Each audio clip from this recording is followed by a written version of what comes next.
Welcome to today's webinar, Woo Your Clients with Expertise on Weddings and Honeymoons. I'm Emily Sharp, Managing Editor of Recommend Magazine and moderator of this webinar, which has been made possible by Recommend, as well as our partners, Iberostar Hotels and Resorts and the St. Lucia Tourism Authority. This webinar is a complement to the Romance Travel Trends Survey that was conducted on recommend.com. as well as the 2022 Romance Travel Trends Report, which is available for download from the handout section of the webinar, as well as on recommend.com. During this conversation with our panelists, we'll speak about romance travel, including destination weddings, honeymoons, anniversary celebrations, or those just because couples getaways. Before we begin, I have a few housekeeping items. During the presentation, feel free to enter your questions in the question box. We'll gather them together and hold a Q&A session at the end of the presentation. Don't worry if you miss anything. This webinar is being recorded and you will receive a link via email to access the recording at your leisure. And finally, a link to the 2022 Romance Travel Trends Report will be included in the follow-up email after this webinar. So why don't we begin by having the panelists introduce themselves. Nicole, can we start with you? Hi, Emily. Thank you for having me here today. My name is Nicole Barnett. I am the wedding sales manager at the Iberostar Rosal Beach Resort and Spa in Jamaica. Great. Laura, how about you? Absolutely. My name is Laura Worth. I'm based in Houston, Texas and New York, and I am a travel advisor specializing in very bespoke curated trips for honeymooners and art lovers. Great. And Tom? Tom Borghese, owner of a travel agency, Travel Tom, located in Rockville, Maryland. Happy to be here. Great. Thank you. Okay, let's jump right in then. First question, how have romance couples' expectations shifted in this new travel landscape? Who would like to tackle that one? Tom, do you want to try that one first? So in terms of, I think one of the most critical things as travel advisors we can do is set expectations properly for our clients. And the world of travel today is definitely very different than it's been in the last couple of years. I've been in business for a number of years, as some of the panelists have as well. And it's unprecedented. So travel challenges around schedule changes and flight changes and everything else have been very, very different. So I think we just have to make sure our clients know it's not all going to be rose-colored glasses and everything's going to be peachy amazing. But there's definitely challenges, and we have to make sure that we let them know the positives and negatives and make sure we set the expectations appropriately. Right. Anybody else? I completely agree with Tom there. It is very much about managing expectations. I feel like people more and more want that intimacy of the relationship with their advisor to make sure literally everything is taken care of, down to their spa appointments, down to just little, like very, very concierge trips. I feel like it's been more and more like, please help me make this a very organic, beautiful experience, as opposed to in the past, we saw a lot more like, no, we'll figure it out when we get there. So, really having that dialogue with your client and making sure that everything is what they want in a trip is very important. Okay. Exactly, and that's where I know that, a travel advisor that knows the product that they're selling, to their couples, yeah, it's key. Right.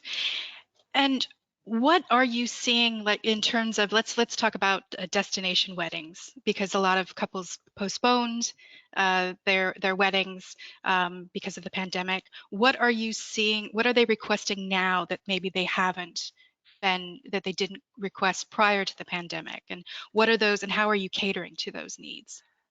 Basically, yes, the pandemic, it has been a difficult 2 years, and, we receive a lot of postponements. And basically for us, what we do or try to offer the clients is typically most point, like, for example, when it comes on to booking a destination weddings, when it comes on to clauses, it's pretty much like natural disaster. Like it doesn't matter, we could change a day or we could do another location. But regarding the pandemic, no, they're asking, for contract to actually have these clauses in. And what they're asking for now is, you know, pretty much like a budget-friendly type of destination for them, because they have, as I mentioned to you before, like elopement has been a big thing now. You know, everyone just want to come to have a pretty much budget-friendly type of destination weddings, and we cater to those as well. And regarding the pandemic, with the restriction, is that a lot of micro weddings has been, you know, it has been top tier right now. So really now our average is between 30 to 75 persons for a wedding right now. So everybody is pretty much choosing, I would say, I like to say it, quality over quantity. So they have much time spending with their family and their friends that they haven't seen for the past 2 years, and you know, just to engage in much free time, you know, as much as possible, doing, you know, family things, girls spa day, boys get away doing golfing. So yeah, that's a hit right now in terms of the micro weddings. Okay. Mhm. All I right. think another trend that I've noticed in the past, especially the last couple months, as people are still looking at those destination weddings, is something that kind of fits the bill of, you know, everybody, they and their guests want to get away. Everyone's been cooped up, but at the same time, we've seen, actually, to me at least, a reversal in trends of wanting to do buyouts. People are a little bit less hesitant to take out a full hotel because they do know that there's unfortunately a lot of chances that even something like force majeure will not cover if part of the hotel goes unsold or unoccupied. So I am seeing people watching numbers in a different way, and like in terms of room blocks versus buyouts, and that's been a kind of interesting shift in at least destination management. Yeah, for us, we've seen a record number of destination weddings, especially this year. It's been absolutely crazy, good for us. Not exactly what Nicole said about micro weddings, but we've actually seen a greater influx of larger weddings. So we're holding blocks of 50 to 70 rooms, and we're filling 70, sometimes requesting 80 rooms, because now more people have been cooped up in their house for the last couple of years and like, I just want to get out, and here's a great excuse to get out. So someone's getting married, my friend's getting married, we're going to go out and have a wedding and have a great time. In terms of trends, people are definitely focused on resorts that are catering towards being safe. Resorts that are focusing on social distancing, focusing on COVID protocols. They're going to want to see the resort, website pages that detail that kind of stuff. This was much more relevant over the last 6 months. Other things that were relevant over the last 6 months were resorts that were doing testing on site so that they don't have to take their families off site to go get tested. So that was huge. Now that the testing requirement's gone away, I think that's going to kind of disappear as well for the moment. But those were huge factors that we saw in terms of trends and how people chose a resort for their weddings. Okay. And what are some of the top destinations that you're seeing for weddings? Where do people want to go? So for us, I'll start. For us, Mexico is always number one. It's always been easiest to get to. The availability of resorts are tremendous. The quality of resorts is over the top. The service levels are super high. And the price points, because of the influx of resorts, is just literally supply and demand, huge amount of supply. So very, very price sensitive. Jamaica is the close number two, followed by Punta Cana. The common theme and trend with those three destinations are which has the least barriers of entry. And now that Jamaica has kind of reduced some of their barriers of entry as well, it's quickly becoming, getting up to be one of the top destinations. But people want to go where it's easy to get in and easy to get out of, and not going to have a lot of challenges for them and their guests.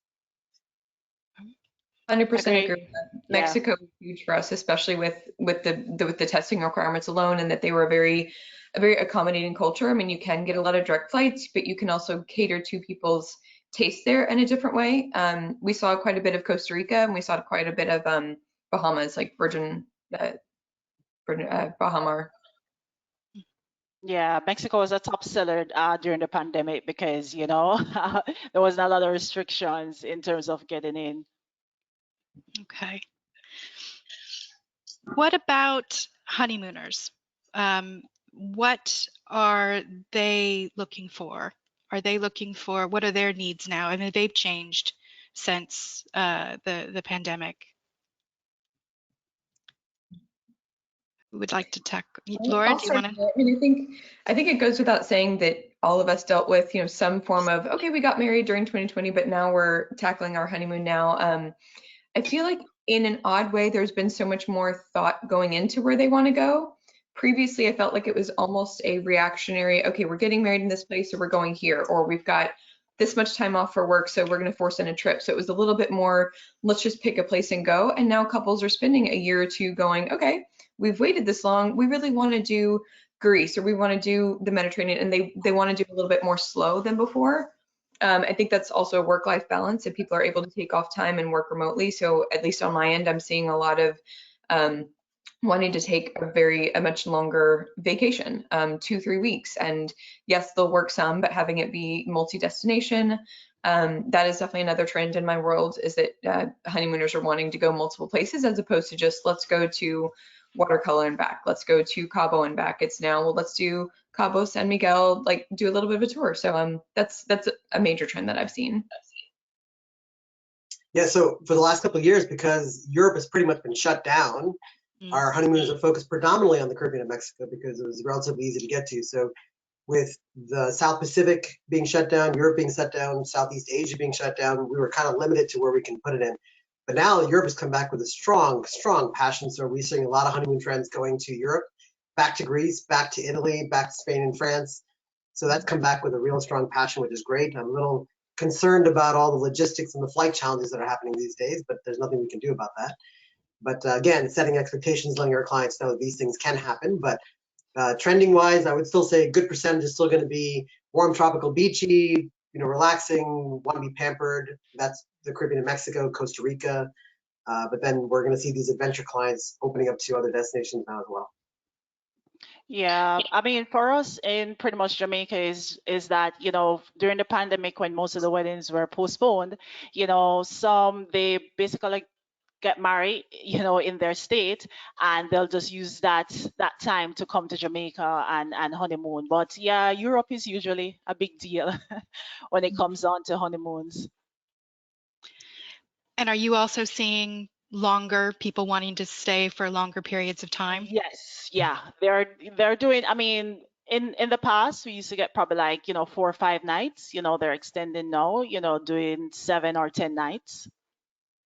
Yeah, that is considered. Yeah, one of the reasons it's driving that is actually the airfare, in my opinion. I mean, I just came back from Jamaica actually 3 days ago, and the airfare was $1,000 to go from DC to Jamaica, which is obnoxious. I mean, we can go to Europe or China for that matter, but we literally went to Jamaica for $1,000. So if you're spending $1,000 per person for a family of 4, you're going to want to stay as long as you possibly can, because the hotel rates are still reasonably priced. Honestly, Nicole, I'm not sure if you agree or disagree. It's more a challenge on an inventory than anything else, because hotels are so full these days. That is true. It's hard to get those extra days and the room categories we want. Yeah, especially for the room categories. Yeah. Yeah. So around that note, I'm going to just make a point. I think stressing a sense of urgency amongst your clients is going to be critical. Like sometimes people will wait and say, oh, I'll book my honeymoon, I'll get to it in 3 months or 3 months before departure. Don't do it. Don't do it for lots of reasons. One, the airfare is obnoxiously high. It's not going to get any better anytime soon. And number 2, once those hotel rooms are gone, you're going to have to pick someplace you may not have wanted to go. If you had your heart set on Iberostar Grand, which is a phenomenal product, guess what? If that ocean front suite is not available, then you're going to have to go somewhere else. Yeah. Okay. Laura, are you seeing that it's becoming difficult to book places as well? And you're encouraging them to hurry up and make a decision?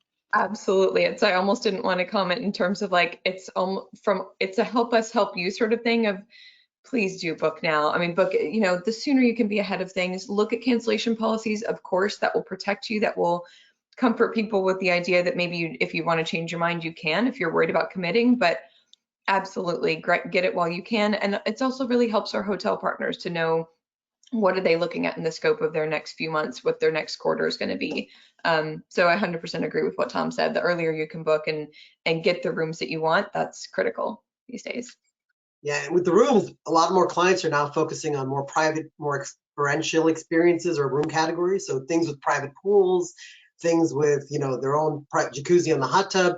There's not a million of those room categories available. So I had a client that literally this week and said, I want a private pool in Jamaica. Well, I can count on one hand the number of resorts that have private pools in Jamaica.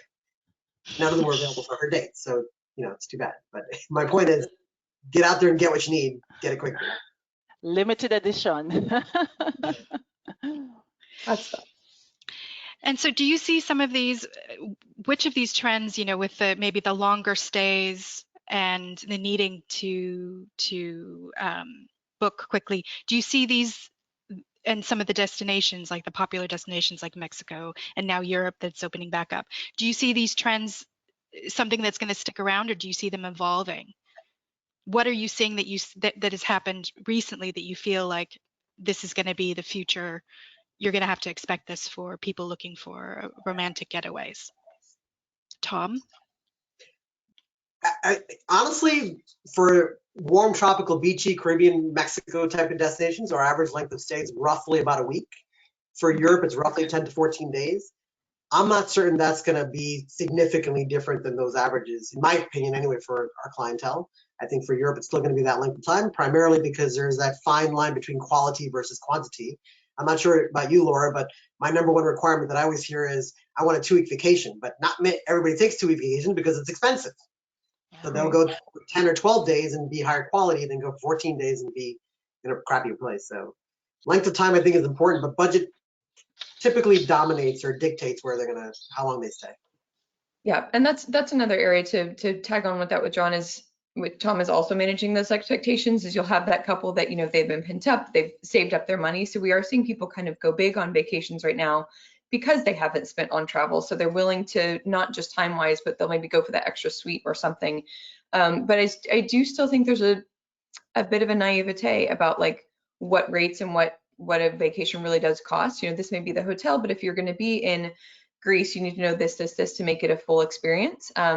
So I think it's about managing the expectations of, okay, if this is your budget and you really want to do 2 weeks, we need to talk about changing your destination based on that, just based on what all curtails in there.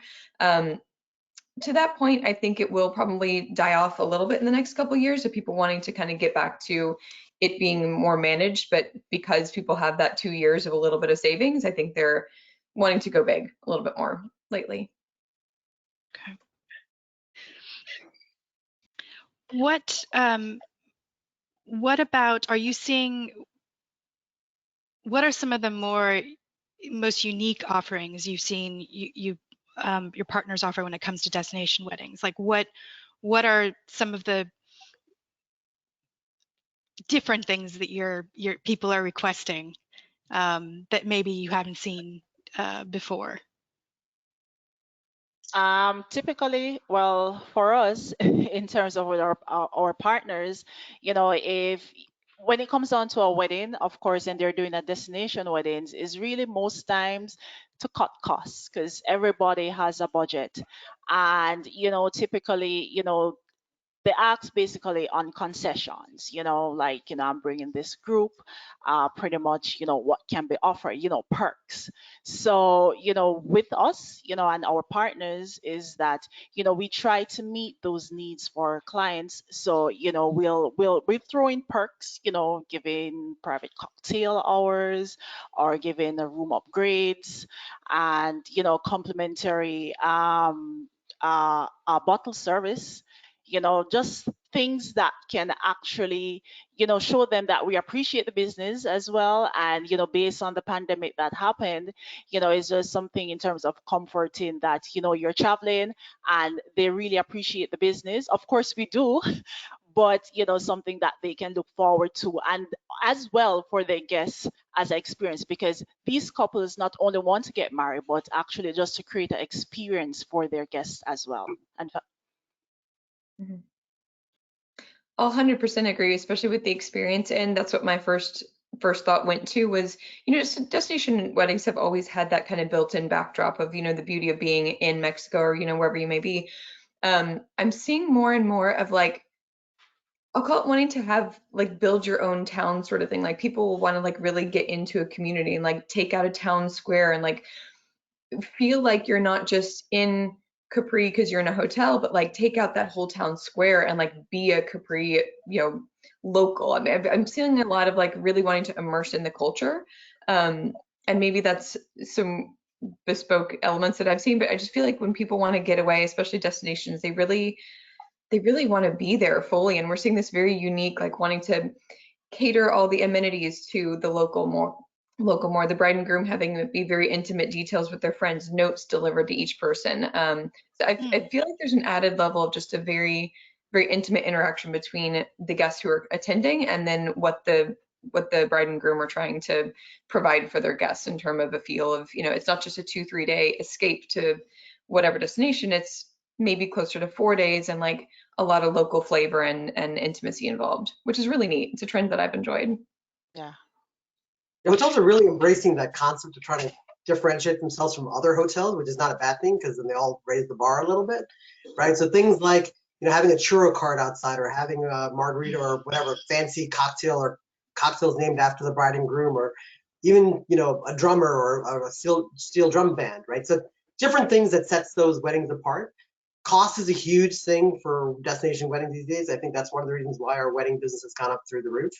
And one of the primary drivers of driving down costs is, some resorts are really adopting the philosophy of private events or free events. The more people you bring, the more stuff we give you. So bring 10 rooms and we'll give you a cocktail party. Bring 20 rooms and we'll give you a free dinner. So for hotels that really embrace that, I think they're going to really succeed a little bit better in this market. Okay. What are some of the, I find the immersive, trying to really get to know the culture and the area. I find that an interesting trend. What are some of the activities that you guys recommend that people can try to be able to really get into the local culture? Anything to do with experience. I'm a junkie with that with any trip that I do, whether it be a wedding or a honeymoon or just people, Tom said a churro cart, things like that. Have a guacamole making station, let people make the guacamole, like have somebody there like helping them. Or recently we did one where they were making pizzas, but you could kind of like watch the guy flip it and try to get in there and do it, chop the tomatoes. Like it's very simple, but like you feel so like you're engaging with the culture and also having locals be there and talking about things. I'm not harping on Mexico things, but we've talked about it a bit, but have a tequila tasting and really talk about what is tequila versus mezcal, like have it be kind of educational, but also fun. So I think anything interactive is so welcome to people. We did one recently where we did a turtle release and it was a very special, intimate moment. And you got it's just anything that like pulls at people's heartstrings too, just adds into the already sentimental, just deluge of things that's happening in a wedding. So things like that are very like of the culture. You feel like you've gotten a trip in addition to it being a beautiful background. Again, you can go to Cabo and just be in the hotel and not realize it. But now people are like really embracing, let's go to Cabo and bring in that culture and bring in the turtles and the churros and, whatever the local elements would be. It's fun. It's a fun part of it to me. I totally, yeah.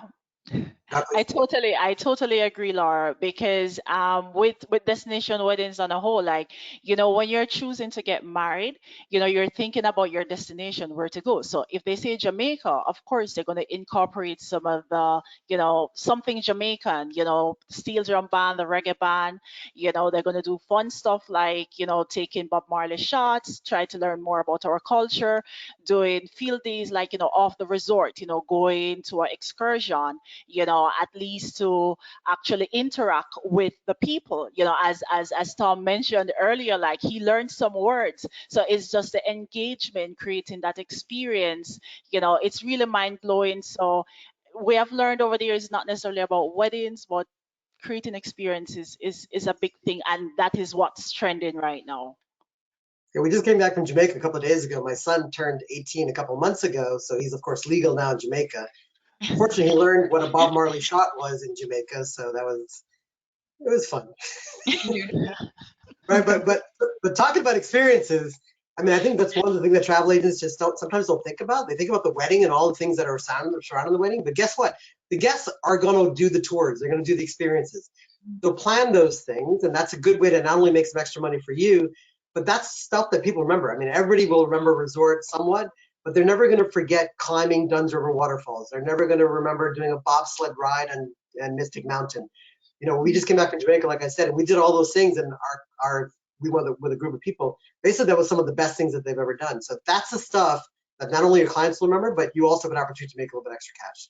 Yeah, and I'll actually add on to that one term, and I may be even jumping ahead in some things that we'll be speaking about, but almost making the distinguishment of working with a travel agent versus a travel advisor, because I feel like travel agent, that term to me is very reactionary. You're taking a call, they say they want a wedding there, great, do it. Where I feel like the role of an advisor is coming in and also saying, well, what is it that you're wanting to create? You just tell me about what you want for your guests. Well, if you just describe what you want for your best guests is, you know, active and hiking, whatever, and they're looking at Turks and Caicos, you might go, well, what about St. Lucia? Because there is hiking, or that, you know, like something you kind of, you're there to have that conversation of really helping them decide in that special way, not just going through the catalog. I mean, like, this fits the bill. If you're really trying to create a certain experience, whether it be wellness or whether it be, you know, cooking or culinary or something like that, that's where I feel like having experts that you work with is such a game changer, and you can really alter, you know, the whole scope of a wedding based on what you might give as feedback. Yeah, Laura, I'm going to hop on to what you just said because I think it's so important. I love what you just said in terms of the agent versus the advisor. I think our jobs, and a lot of travel agencies these days sometimes feel like they're an order taker, right? Like, you know, would you like fries with that? No, and I think we have to shift our mentality from that. The really successful agents out there or advisors out there are going to be more of a consultative nature, asking those really important questions, digging down into what they like, what they dislike, asking tough questions around budgets, around, you know, types of experiences they've had before, things that they liked and didn't like in the past. I mean, when you get down to the nitty gritty and you really get to know your clients, that's how you build a longer term relationship versus a one-off booking. And I think that's what creates sustainability in our industry, and actually what sets us apart from the Expedias and the Costcos of the world. So, you know, Absolutely. I hate to preach, but this has kind of been my goal for the last 5 years, is to get this message out there to make us all better so we can take a bite out of those guys. Yeah. No, I trust me, Tom, I can get on that soapbox as well. And I'm like, okay, step back. People don't want to hear me go off on it. But no, it's like you said, it's about asking those engaging questions. Just recently, I had a couple who they were absolutely dying to go to the Maldives. Okay, you get into things, we could figure out the budget, but she's catatonically so scared of flying, hates flying, it doesn't like being in a plane for longer than 2 hours. And you kind of go, well, let's talk about that. Like, we really need to make, you know, and so there are options to get places and do shorter, but you just have to really look at, like, what is your comfort level? Like, are you going to ruin your honeymoon based on your fear of flying, or, you know, distance, or being scared of not foreign language, but foreign, you know, are you going to be nervous eating when you're in Turks, you know, whatever this destination is? Because we need to have your comfort levels taken care of. Same with, very much with destination management. I mean, you tell me that you want to go there. Well, why? Well, maybe that's monsoon season when you're looking. So it's about having that really well vetted, like, it's a dialogue to find what's right for people in the wedding and also the honeymoon. It's definitely for both. I tell my clients, my favorite client is actually one that doesn't know where they want to go, right? But they know what they want, right? So if you can tell me, Tom, I like, this is my budget, I'll tell you where to go. Like, let me show you expertise based on where we've been, you know, personal choices and that kind of stuff. But for a client that, exactly as Laura said, this is where I want to go. Maybe it is, maybe it isn't. That really pigeonholes yourself, and you don't understand what else is out there. Yeah. So it's asking key questions, but also having a conversation, and then bringing out more as you have the conversation, their wants become more clear. Right. Okay. Okay, so are you seeing, it's interesting what you said about pricing, is some people are, we're you know, the budget is very, very important, and they want to do things inexpensively, but then we're also seeing people that are interested in paying a little bit more to get exactly what they want. Is that so? It seems to be this kind of interesting, they want value for money, I guess. Is that what you're saying? For the time that they've spent not traveling, now that they've had time to research, they're really interested in getting the most for their money. Would you say that's correct? I think it's kind of twofold. I think, you know, and I'll jump in there and speak to that I think people who have saved up, that they've really, if they have the budget to do that, they're maybe willing to spend more than maybe they would have before, just in that, okay, well, we've not had 2 years of travel, we want to really make this kind of a go big sort of vacation. But it's still about managing what your budget can do. I don't care if it's a $100,000 budget or a $10,000 budget or a $5,000 budget. You still need to manage what in that place you're going to do. And this is where, like, even the word budget is a very difficult word because it sounds very negative. But you look at a price range of what someone wants, and very often you'll get, you know, say in a couple that they'll be like, well, maybe we can push beyond that. And that's part of the conversation too, is like, you don't want to go somewhere that you're not comfortable with the price point, that you can't go engage in the place, and that every drink you're looking at like, okay, this is expensive. Go somewhere where your budget, any price range can fit a number of places. And I think that's, again, part of our job is to bring somewhere that is comfortably in their price range and maybe even below what's expected, so that then they can go big there, go shopping, go get an extra massage, something that kind of makes them feel luxurious, because you never want to feel on any trip, but especially on honeymoon, you never want to feel like you're having to like cut corners on things. So I think my comment about people going big, I think that was more in the trend of maybe we've seen some people just be like, all right, bust out, it's been 2 years, we're going to go do a 3-week crazy over the top honeymoon. Will that happen as much in 3 to 4 years? I don't know. I mean, I think there will always be that certain client that will go big, but I think there was more of that because of the pent up, oh, we've got 2 years of not having traveled, so we're going to put more of a budget than we would have, if that makes sense. But I mean, what Thomas said, and I'll say ad nauseum as well, really is about managing expectations and listening and catering to what the client needs and wants. And that does come from a price point perspective. Absolutely. Yeah, I think one of the biggest challenges I've heard, because I do a lot of training and mentoring of agents over the last couple of years, is people are afraid to ask for budgets. And I really don't understand why. Maybe it's because what Laura said, it's got a negative connotation. But if you don't know what your client ballparkish wants to spend, you really won't be able to really help them adequately, in my humble opinion. These are just my opinions, right? And so in having that important conversation around budgets to clients, I think it's important to tell them that you're not a car salesman. You're not going to try to upsell them. You're here to just make sure that you find the perfect destination that meets their requirements and the budget requirements. If their budget is $8,000, you're not going to show them a $15,000 option. You might show them a $6,000, but an $8,500 option. But without an idea of what they want to spend, you'll never get the proper conversation, in my opinion. So I think budgets are super important. The other thing that we're seeing around budgets is, I mean, I don't know about you, Laura, but I've seen, same with you, Nicole, but I've seen the most ridiculous amount of last minute bookings I've ever seen in my entire career. People are like, get me out like next week or next month. Like the now to 3-month window, 90-day window is ridiculous. I mean, we had a record number of spring breakers, and you'd have those frantic dads on the phone call me and say, get me out. I'm like, hey, it's $1,500 to go to Jamaica. And they're like, I'm going, just book me and my family for it. It's like $6,000 for air tickets. You sure you want to go? Yes. They're paying the money because they waited last minute to book the tickets, and they've been promising their kids for 2 years to get them out of town, and that's where they're going, right? So plan in advance. So budgets are important, but make sure that people understand and educate them about airfare pricing and everything else. Yeah. Yeah, no, I will say that's completely right. And it's a joke I'm saying too often, but like the bags under my eyes are speaking to this industry. When we're here to be with our clients, but I'm booking next week in Europe, and I have a very dear client to me that I've got their trip in November. And normally right now I'm on top of November, and we're talking about where do you have dinner the third night and what time is your massage on that Thursday. And right now I'm like, you know what? Let me get through July and then we will get to that. But I'm glad to hear you say that, Tom, too. It makes you feel better. Oh my God, it's crazy. Yeah. Nicole, are you seeing the windows shortening, getting for bookings as well? People aren't giving a whole lot of time.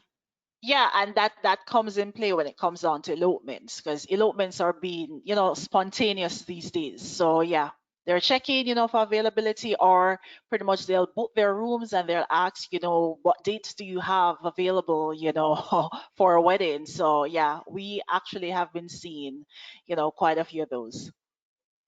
Okay.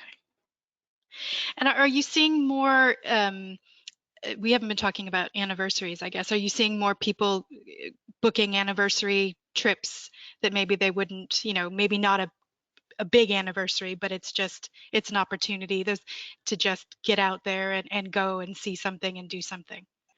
Yeah, Different. well, I think now there is a trend. I think it's called Aniception.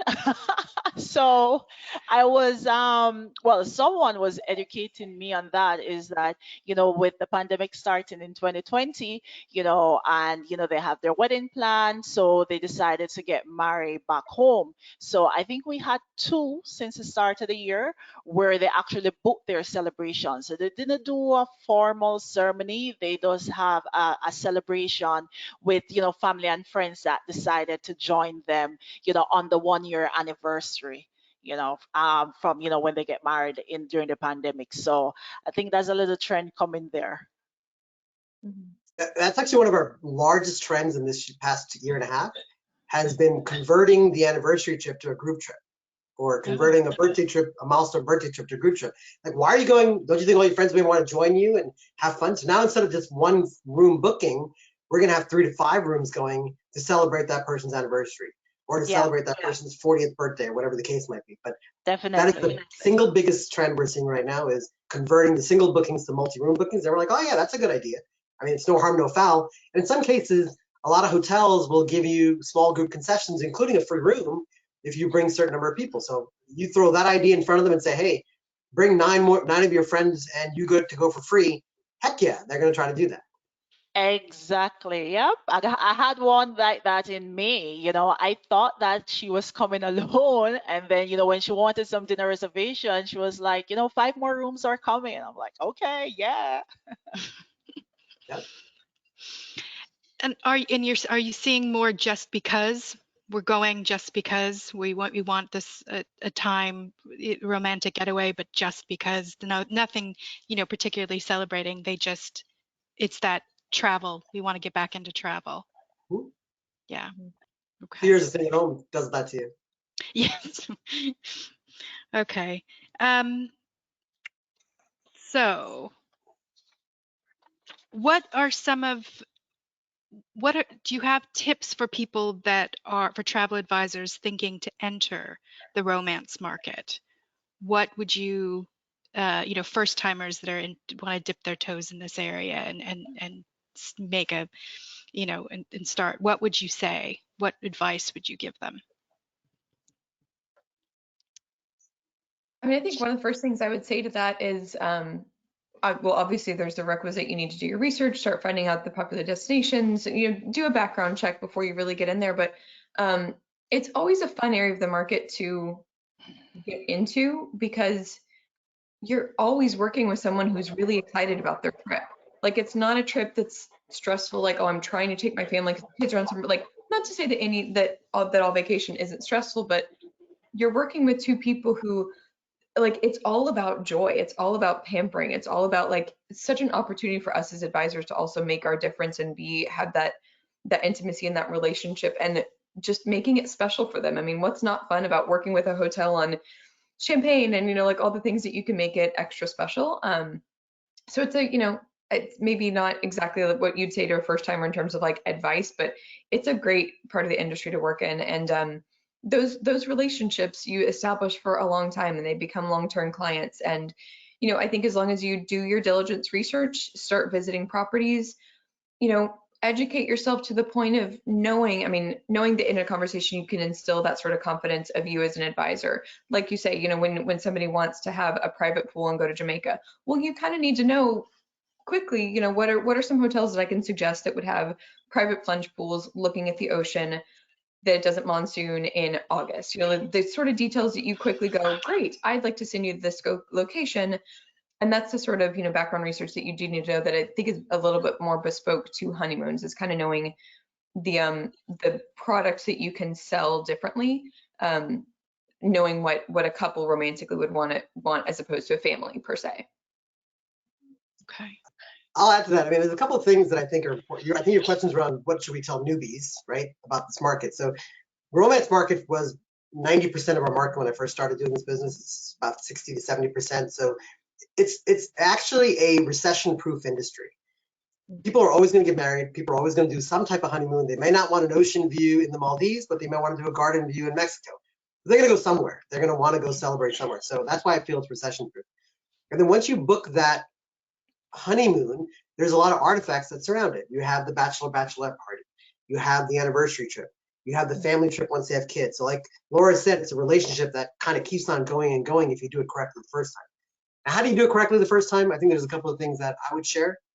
Number one, get out there, visit the resorts, make it your own personal experiences, post the videos, do social media, make yourself relevant, right? I think that's really, really key, so that the Expedias and Costco's become irrelevant, right? When they see that you're out there, you're building relationships with the Nicoles of the world, they're going to want to come to you because they know you know Nicole, who's going to take care of you at that Iberostar property.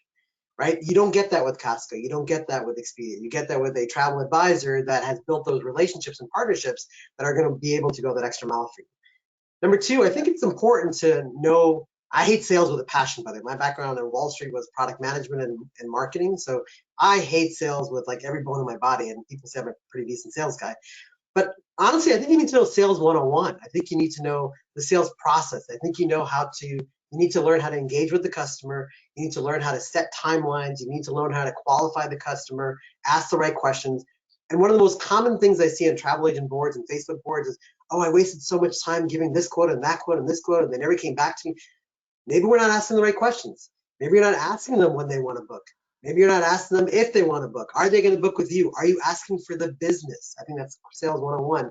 I think these are critical things that are important for every travel agent. And understand this is your business. You need to treat it like a business, and that's part of the sales process. Sorry for my story.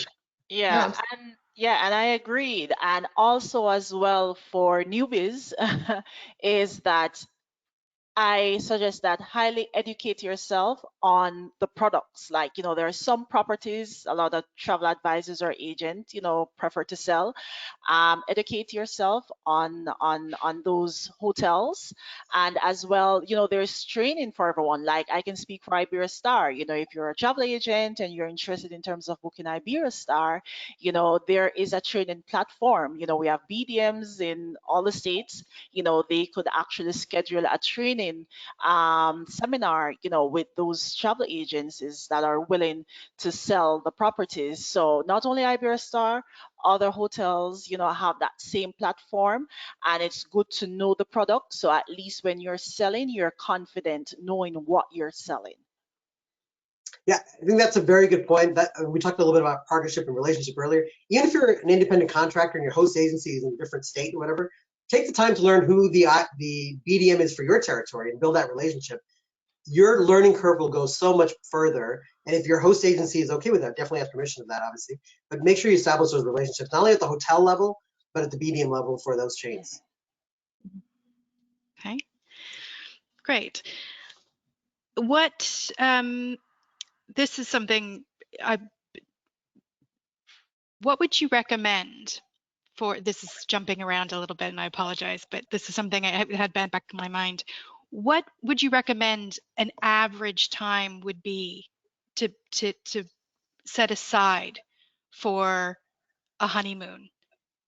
If I know people, they say people are having now, they're doing longer trips, but what's the ideal time, do you think, to like set aside to really kind of unwind and just immerse yourself in an area?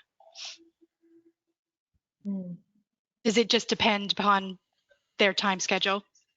It depends on a couple of things, right? It depends on their personal requirements, right? Some people can't get off from work because they're in the medical profession. They've got 4 days off or 5 days off. So it depends on their personal requirements. Number two, it depends on the destination. Me personally, I wouldn't recommend going to Jamaica for 2 weeks. I mean, you can absolutely go to Jamaica for 2 weeks. But if you have a 2-week block, which is rare in some people's lives to get a 2-week block, go someplace in life that maybe takes 2 weeks to go to, like parts of Europe, parts of Southeast Asia, Costa Rica, Hawaii, South Pacific. Those are destinations that'll take a day, day and a half to get to, and therefore you need more time there. So I think it depends on the destination and your personal requirements. Destination, personal requirements, and also, are we going back to a traditional method of you've just had a wedding and now you're going to go straight to a honeymoon? I mean, if you've been able to have a couple months off between the wedding and the honeymoon, which has been a trend of the last couple of years, of course, that you may be willing to go for longer. Whereas after wedding, you may be burnt out and you may just want 6 days on a beach and then just say like, I want to go home. I want to wrap gifts and do thank yous and whatever, and then do a delayed, second trip. So I think there's a lot of criteria that go into that. I still think there's always going to be the sweet spot of, the week. It's easier for everyone to take off. You have a nice arc of a trip. It's not too long. It's not too short. You can get back on a Saturday to regroup before you have to go back to work. But I think if people can, I'll say it in the more discretionary time, if you can actually afford the time to take off longer, absolutely go longer. But just as Tom said, to use the Jamaica example again, I haven't been to Jamaica. I'm sure I would enjoy being there for 2 weeks, but some people get antsy and kind of want to go to multiple things. So, it's definitely, again, about knowing your client and knowing all those criteria that go in. Great. Well, we have some questions from some of the audience. Let me Here's one. How do you get your clients? Is it primary referrals or advertising? And this person says young people aren't as inclined to use advisors as their parents might have been. So how do you feed the pipeline? Any advice on that? Personally, I've been primarily referrals. You know, a lot of people do outbound marketing that's social media is hugely effective. I think working with your host agency to properly position you and introduce you to the right people. You know, it's interesting you say with young people. I'd say some of my best clients right now started with one younger couple that I did one trip, and then they told their friends and they told their friends. And so now a vast majority of the people I'm working with are in their 30s and 40s. And it's less about them thinking, I think it's because they're willing to see that travel agent may be archaic, but this travel advisor concept of, no, you're a specialist. You're actually a specialist in the industry of hospitality, travel, and, you know, goodness knows we all earned our stripes in pandemic is you to have that person say, oh, I'm going to go to London and then to Greece this summer. And you'd be like, no, you're not, because you can't go. Like, we would just know the things to advise people immediately. So I think people started to see more and more that there's a specialty to being a professional in the industry. And to that point that, you know, young professionals are also valuing, well, if I'm going to outsource my yoga and my dog walking, I need to also outsource somebody to help me know how to travel best. And so I feel like there's a huge potential in a younger demographic as well. Yeah, so referral is my primary, personally. yeah, so the traditional is obviously, you know, websites. You have your own website, social media, marketing. You can hire somebody to do social media. For us, I mean, this month is my 20th year in business. We've never had a website ever, just by choice, which is kind of weird. So we do 100% referrals. I don't want to sound snobbish, but if somebody didn't refer you, we're probably not going to work with you because you're probably price shopping, and that's not our clientele. But if somebody referred you, there's already a level of trust that's there. So the two things to really keep in mind are, number one, you are engaged with a lot of service people. So my car dealer, my physician, my dentist, my real estate agent, I have services with them, I buy from them, and I ask them to book with me, and they do. But you have to ask them, make it come up in conversation. When you're at the dentist next time, hey, what are you guys doing for your family vacation this year? Oh, did you know I kind of do that on the side? Would love to take care of you. Let me hook you guys up. But get that weeds into the conversation so that anybody you kind of talk to, I think that especially for newbies, that's going to be a great way to start. Number two, my owner, when I used to work for American Express Travel, when I first started, said, you know, your friends and family are going to be your worst clients. And I can't even tell you how much truth there is to that statement. At first I was like, are you crazy? I don't know anybody. They're the only ones I can talk to that'll book a trip with me. They're not going to be your best clients. And I hope none of my friends and family are on this call. But anyway. You can say it to their face, it's fine. But they're going to be very demanding. They may never book with you. They're going to price shop you to the umpteenth degree. But clients that I've never met 99.9% of my clients. So it's kind of a really weird demographic. But those people trust me implicitly. One person told me they don't even go to the grocery store without calling me first. I thought it was kind of funny. But my point is that you build that implicit relationship and trust that they don't want to go anywhere beside you. So build a referral base, ask for the business. So if you've had a really, you know, we interview every client when they come back. We ask them to rate us on a scale of 1 to 5. If they give you a 5, say, hey, fantastic, write me a review on some board, doesn't matter where. So people can search or Google me and they'll find me, but they're not going to find a website. I'd rather other people talk about me than me talk about me. So have your clients talk about you on a Google page, on a Facebook page, on some type of wedding review website. Have them, just like Laura said, tell 5 of their friends. I guarantee if they're young, they know at least a dozen people getting married this year. Go tell all your friends now and say, hey, my travel agent, Laura, is the most amazing travel agent on the planet. You need to call her immediately. She's going to hook you up and take care of you. If you don't ask for that, they're not going to do it. Great. Okay, let's see. This is something I hadn't thought of. Honeymoon options different for younger newlyweds rather than older couples. Do you find that you would have different stages in life? You've got people that are, you know, older newlyweds maybe want to go different places. Do those destinations, are they different than younger group?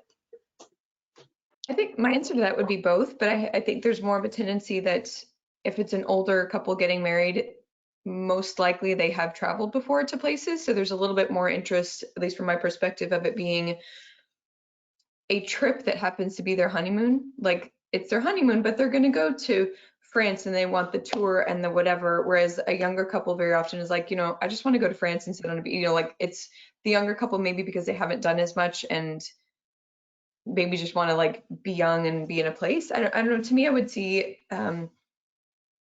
older couples are a little bit more interested in having like the culture and the stuff thrown in there because it's still something that they want the experience. They want, whether it be cooking classes or a boat or, something like that. Maybe it's just a trend that I've seen, but. Yeah, I would agree with that, but they also have a little more expendable income, in my opinion, sometimes. So therefore, instead of just a group trip to the Vatican, they're going to want a private tour of the Vatican. So they'll spend the extra money on making sure it's more private and more memorable than a younger couple that'll spend more money on food and drink and Instagrammable places and that kind of stuff. So I'm just making some general stereotype situation, but the answer really to your question is you got to qualify them. I don't think it's age dependent at all. It just depends on the list of what they want, when they want it, how they want it, and how much they're willing to spend. Agreed, yeah. Okay. Like at a Beer Star Grand, Nicole, I mean, you get the complete range of demographics, right? Yeah. Right. It's not dependent on age, right? No, definitely not. Okay. Here's another one. How do you go about promoting a new wedding destination? Is it always about, you were talking about the need to go places and experience them for themselves.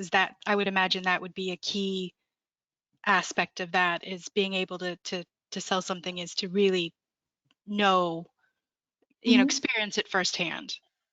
Is that correct? That's definitely an element. I would say the two things that first came to mind to me would be that the opportunity. I mean, a new destination that you could say, like, listen, this place is just open. It's on a beautiful island. It's never been known. I know people don't typically look at Island X for a destination, but let me tell you about this property and why they may be uniquely suited to what you have. And guess what? They haven't been discovered yet. So they're not the price point that they may be in 10 years. So it's kind of you can sell it as an opportunity. I'll also say it in the sense of, like, you know that I'm obsessed with the cultural immersion part of things. One trend that I've also seen that we didn't talk about is we're seeing more and more of, like, say this couple has 4 nights in Punta Mita, that's the wedding. We're seeing more and more of their guests saying, well, hey, can we come 3 days early or 3 days afterwards, and like turn it into, like, we're seeing so much more of that dovetailing, I'll call it, of how can I turn this destination wedding into a full trip, whether you're, the family or the friends. So I think there's that consideration as well, as say, like, do you think a lot of that your guests are going to want to turn this into a week-long vacation? Well, guess what? Let's go somewhere like Costa Rica, where maybe at the actual wedding time, maybe they won't be able to go do the jungle tours and the zip lining and all the cool stuff that people want to do when you're there. So pick a place that they can go and spend a week and come for the last 3 days, or vice versa, do their vacation afterwards, and then it's just one flight. It's not somebody having to turn the vacation into multiple things. So that would be two ways in my mind. Yeah, we're very cautious about the partners we pick, to be frankly honest with you. It's a destination wedding. We're not going to screw it up with a brand new place that we've never tested ourselves or tried out. I'm just not going to take that chance and risk, to be frankly honest with you. But like we get right now in the last 2 years, one of the most common requests we get is we want to get married in Tulum, right? Tulum has been the new hotspot forever. I don't know, most people have never been in Tulum. They don't know what Tulum is. I've been in Tulum several times. It's not what most people think it is. So instead of being a wedding in Tulum, we'll actually do the resort and a day trip to Tulum.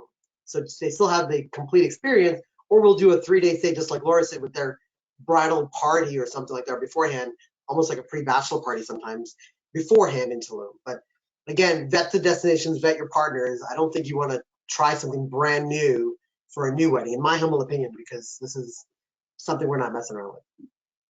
Agreed. It's a once in a lifetime event, so you don't really want to mess around doing that, experimenting on a wedding Nope. or a new property. Yeah. Okay, let's see. We have someone that wants, would it be advisable to book a honeymoon couple for 2 resorts on a 12-day tour, or should the couple remain in one resort? Love that question. Yeah, love that question. Again, it depends on, one, qualifying them, making sure they're comfortable with moving in, moving out, packing, unpacking, checking in, checking out. The day you check in and check out is the day that's completely lost. But for 12 days, heck to the yes. I would go batty just sitting in one place, but I can't sit still for more than 5 minutes anyway. But I would go batty staying in one place for 12 days. We were in Jamaica for 10 days and we popped around to 2 different resorts in 2 different areas. So absolutely qualify them. It almost feels like they have 2 different vacations. So I love that idea of balancing that. Some great destinations that I love doing that in are St. Lucia, in Jamaica, and in Mexico, because there's so many different sections of the area and different resort experiences. Okay. Let's see. Do you have anybody else have any ideas on that in terms of locations that they might think, if you've got that 12-day period, would also be good to be able to bounce between 2 different places? Absolutely. Yeah. I mean, you have your Hawaii's, I mean, you can do that, of course, with anywhere that is a resort destination, but that's where I'll go back to somewhere like Europe. I mean, Greece, we choose several different islands, and it's, you're packing the same thing, but getting to experience multiple places. You don't want to change too often because that's a lot of logistics and everything. But I think it gets tricky when you change literal locations. I mean, I've done a few in the last couple months that have been like ski and snow, and you kind of go like, that is actually a packing issue of like having to think through the logistics of the trip. Again, back to, I agree with Tom, you got to qualify the people, but I think I personally, I don't think it would be a good recipe for me to say 10 days all in the same resort. Even if there's a lot of day trips to do, I think you just want, maybe that's just my personal style too, and most people that I work with, but I think you want to see 2 different places in a location if possible. Yeah, definitely have a different scenery. You know, like Thomas said, like he was in Ocherius and then you left from Ocherius going to Negril. Yeah, so each in Jamaica, like each parish has its own thing. Like, you know, for Negril, it's really the white sandy beaches and the beautiful sunset. You know, opposed to Ocherius, you know, you have a lot of excursions like climbing the Duns River Falls, you know, all that stuff. So yeah, a different scenery is good, especially if you actually have a long stay. The only negative thing, and this is important, is again, going back to setting customer expectations, is human beings have a tendency to compare, right? So if your customer is one that's going to go, oh my God, the first place was amazing, we should have never left there, then this is not, because one's invariably going to be better than the other. So have that conversation up front, that more than likely one's going to be better than the other. So you don't want to get to the second place and go, gosh, we should never left with the first, or go to the second place and go, gosh, we should never went to the first, this place is so much better. The point of going to different places is to have different experiences, knowing one may be better than the other. So just have that conversation up front. Yeah, agree. Okay. This is a very specialist question. This is this is a destination wedding, and somebody's doing a destination wedding in Denmark, and they're wondering about wedding customs and finding information. So again, that would be, you would have to work with partners that would be able to help you and let you know what to expect and things like that. Is that correct?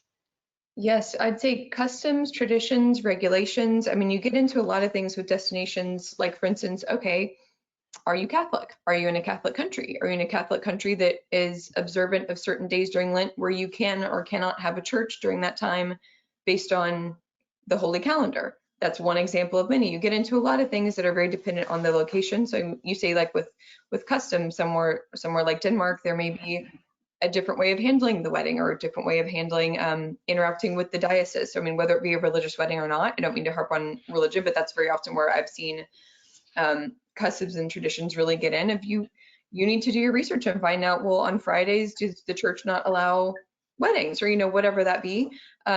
That's right. I mean, again, one of your best advocates is going to be the hotel that you're working with and the people there that know on the ground, oh, I know the person at the office that can help you get the license to do that. Doing your diligence, being well researched, knowing that if you're going to be in, I'm just saying Denmark again, because you said that, knowing that if you're going to be in a town square on a Saturday, well, let's make sure it's not a national holiday, that there's a permit required or something like that. So there really is a lot of research that goes into, especially when you're really engaging in the destination itself and not just the hotel. There's a lot that goes into that, and that's why we're professionals, is we are experts in that advisory. So I think it's a great question, very unique. Yeah, I would recommend reaching out to number one, the tourism board. That would be a great start. They'll give you more general information about the cultures, the people, what to do, what not to do. And then find Nicole's counterpart over there in the hotel they're staying at And I think those two will be really good starting points. Yeah, Okay. key. Great. Well, we're running out of time.